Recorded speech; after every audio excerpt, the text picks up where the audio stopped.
Sahabatku, Sobat NC, gimana kabar kalian? Semoga dimanapun kalian berada, semakin membaik dan juga semakin bisa meredam kecemasan kalian. Dan juga sensasi-sensasi fisik yang sering kalian rasakan semakin berkurang ya. Pada video kali ini saya ingin bahas tentang bagaimana caranya agar orang yang pernah sembuh dari GERD dan anxiety ya, yang disertai dengan anxiety ini tidak mengalami relapse atau tidak gampang kambuh lah ya istilahnya ya. Jadi kalian harus memperhatikan hal-hal berikut agar kalian bisa lebih stabil ya, lebih stabil, tidak mengalami gangguan pencernaan maupun gangguan kecemasan ya. Jadi cara kita agar tidak mudah kambuh yang paling utama tentu saja adalah dengan cara konsisten menerapkan pola 4P itu yang pertama ya. Jadi penyebab kambuh ini bisa faktor makanan, bisa juga pola makan luas ya, bisa faktor makanan, cara kita makan, jam makan, sejauh mana kita misalkan menjaga agar tidak sering telat makan. Terus kemudian tentang mengenai menu-menu makanan yang kita makan itu harus kalian perhatikan dan kalaupun kalian terpaksa melanggar pantangan, kuncinya jangan berlebihan. Jadi bukan berarti kita harus mantang tidak sama sekali, tidak seperti itu. Tapi kalau buat teman-teman yang ingin menjaga, boleh kalau kita lebih aware tentang apa yang kita makan. Misalkan dengan cara menghindari beberapa jenis makanan kayak kayak misalkan yang mengandung lemak tinggi, santan, mungkin makanan yang mengandung asam atau mungkin juga makanan yang terlalu pedas atau mungkin makanan yang bisa menimbulkan gas seperti misalkan eh, kangkung ya kangkung atau mungkin juga beberapa sayuran yang perlu kita perhatikan ya. Boleh sesekali kalian makan tapi jangan terlalu banyak, jangan berlebihan. Terus juga kalian harus sangat menjaga metabolisme dari tubuh kita agar kita bisa memperlancar pencernaan kita dengan cara mencukupi asupan serat dan juga banyak minum air putih ya. Terus juga eee, buah tetap perlu, tapi kalian pilih beberapa jenis buah yang aman. Jadi kalian perhatikan sekali tentang pola makan ya, termasuk tentang cara kita makan. Cara makan kita tuh biasanya eee, harus dilakukan dengan cara yang bisa memudahkan organ-organ pencernaan kita agar tidak terlalu berat bekerja dengan cara kita ngunyahnya yang lama, seperti itu ya. Itu juga sangat menjaga, kalian harus perhatikan, jangan terburu-buru kalau makan, nikmati aja rasanya, dengan kita fokus menikmati rasa itu juga bisa bagus untuk hormon serotonin kita. Terus kemudian juga selain faktor, pola makan, tentu saja pola pikir kalian harus perbaiki dan ini bukan hanya pada saat kalian sakit ya, ketika kalian sudah sembuh pun kalian juga harus menjadi orang yang jauh lebih,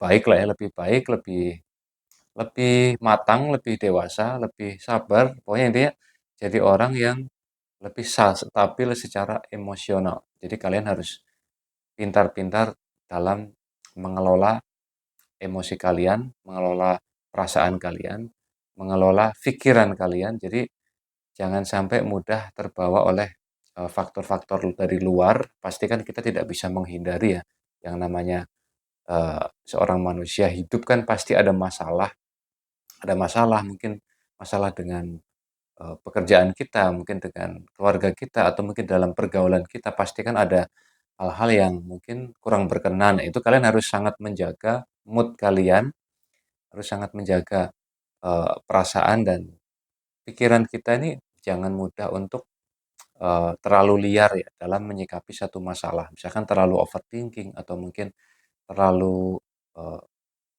terlalu khawatir berlebihan, terlalu terlalu mendramatisir, peristiwa seperti itu ya. Kalian harus mulai belajar menjadi orang yang jauh lebih tenang, baik baik secara pikiran, perasaan maupun secara, emosional kita. Kalian harus jaga termasuk cara kita menghadapi masalah, cara kita mengelola stres, cara kita menyikapi toksik, kita harus mulai pintar-pintar dalam memfilter apa yang kita baca, apa yang kita tonton, apa yang kita lihat, apa yang kita dengar, kalian harus mulai, memfilternya agar tidak banyak toksik yang masuk, seperti itu ya, kalian harus jaga.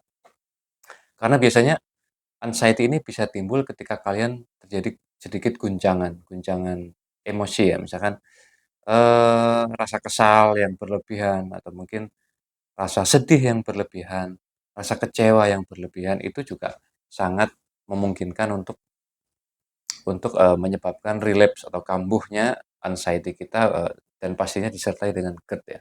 Terus juga pola hidup pastinya juga perlu kalian perhatikan tentang pola istirahat kita, terus kemudian tentang kualitas tidur kita, eee, terus gaya hidup kita, kayak misalkan kita harus mulai rutin berolahraga, kalian pilih olahraga yang membuat kalian nyaman, olahraga yang memungkinkan untuk kalian tekuni ya, intinya yang utama adalah rutin dan juga konsisten, ya, itu sangat penting. Terus juga, pola 4P yang terakhir tentunya dari sisi religius kita, kita harus harus selalu menanamkan kepasrahan kita kepada Tuhan Yang Maha Esa agar, secara hati kita menjadi lebih tenang ya, hati kita menjadi lebih tenang dan pastinya ketika hadir rasa tenang itu, pastinya anxiety kita akan terjaga untuk tidak kambuh. Terus juga teman-teman jangan lupa selain faktor, 4P tadi,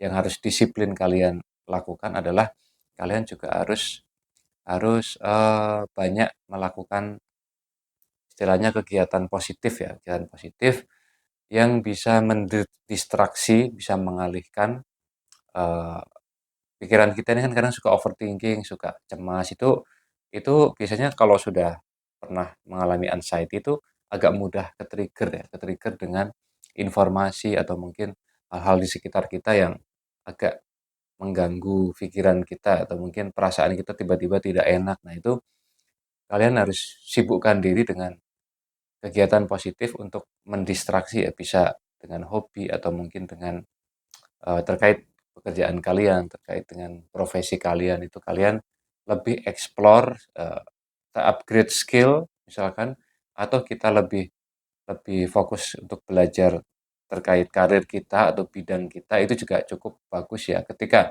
ketika nanti skill kalian upgrade, kalian memiliki sesuatu yang tadinya nggak bisa, jadi bisa, itu biasanya juga akan bagus buat mood kalian.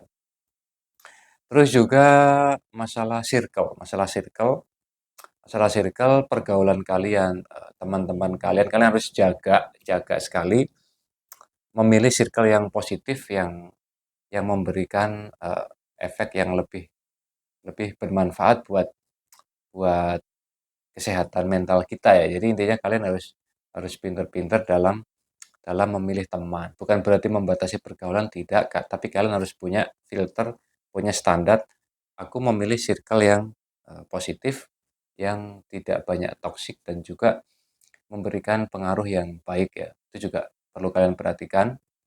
Terus kemudian juga, kalian harus harus mulai meluangkan waktu untuk me time,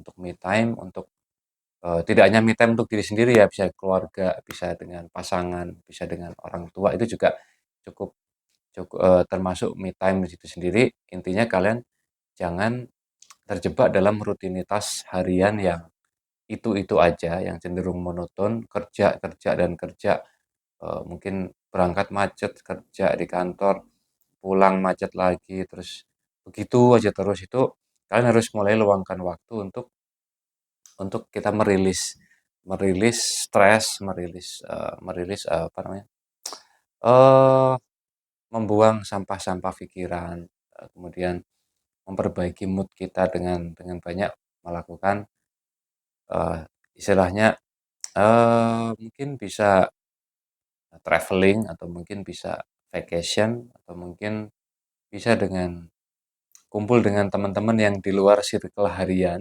Kalau kita sehari-hari di kantor misalkan, kalian bisa luangkan ke teman kalian yang sehobi misalkan, atau mungkin teman lama, teman sekolah yang membuat kalian nyaman, itu juga lakukan, itu sangat penting ya. Karena otak kita ini butuh nutrisi hormon-hormon kebahagiaan yang bisa kalian dapatkan dengan cara melakukan hal-hal positif yang di luar rutinitas itu biasanya akan menyegarkan otak kita. Refreshing lah istilahnya, refreshing. Terus apalagi ya, banyak sebenarnya ya yang perlu kalian perhatikan.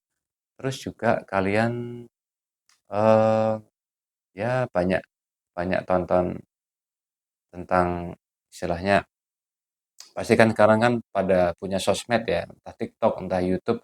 Kalian juga harus mencari mencari hal-hal baru yang kira-kira bisa kita explore, yang kira-kira bisa bisa kayak menimbulkan semangat baru gitu loh. Biasanya kalau kalian menekuni hal baru atau mungkin fokus kepada sesuatu yang menarik, yang baru itu macam-macam ya. Kalian bisa terjemahkan sendiri.